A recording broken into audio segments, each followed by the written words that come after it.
আসসালামু আলাইকুম গাইস, আরো একটি নতুন ভিডিও নিয়ে চলে আসলাম। তো আজকের ভিডিওটি হচ্ছে ওয়ালটন 8G ট্যাব।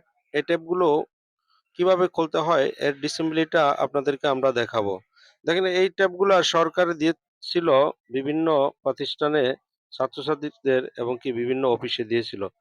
তো অনেকদিন হয়ে যাওয়ার কারণে এই ট্যাবগুলো এখন আমাদের কাছে অহরহ আসতেছে বিভিন্ন সমস্যা নিয়ে। তো এই সমস্যাগুলোর কারণে অনেক দোকানে খুলতে গিয়ে এই ট্যাবগুলা ডিসপ্লেগুলা নষ্ট হয়ে যায়। তো সঠিক নিয়মটা জেনে যদি আপনি খুলতে পারেন তাহলে কিন্তু এই ট্যাবগুলা আর নষ্ট হওয়ার কোনো চান্স থাকে না। সেক্ষেত্রে আপনাকে দেখতে হবে এই ট্যাবগুলো কি উপর দিয়ে খোলে না নিচ দিয়ে খোলে। হ্যাঁ বন্ধুগণ, এটার ট্যাবগুলো উপর দিয়েই খুলতে হয়।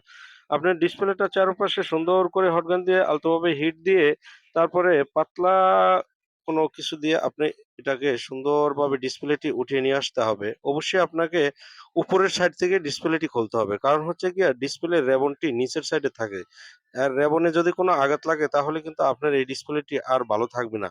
তো আপনাকে সেটটি সেফলি খুলতে হলে অবশ্যই আলতোভাবে সুন্দর করে উপরের সাইড থেকে আস্তে, আস্তে খুলে আসতে হবে। তাহলে আর এই ডিসপ্লেগুলা নষ্ট হবে না। আর এই ডিসপ্লেগুলার অনেক দাম হওয়ার কারণে এই ডিসপ্লেগুলা চেঞ্জ করাও সম্ভব হয় না। যার কারণে আপনাকে ডিসপ্লেটি অবশ্যই ভালোভাবে খুলতে হবে। তো ধন্যবাদ ভিডিওটি দেখার জন্য।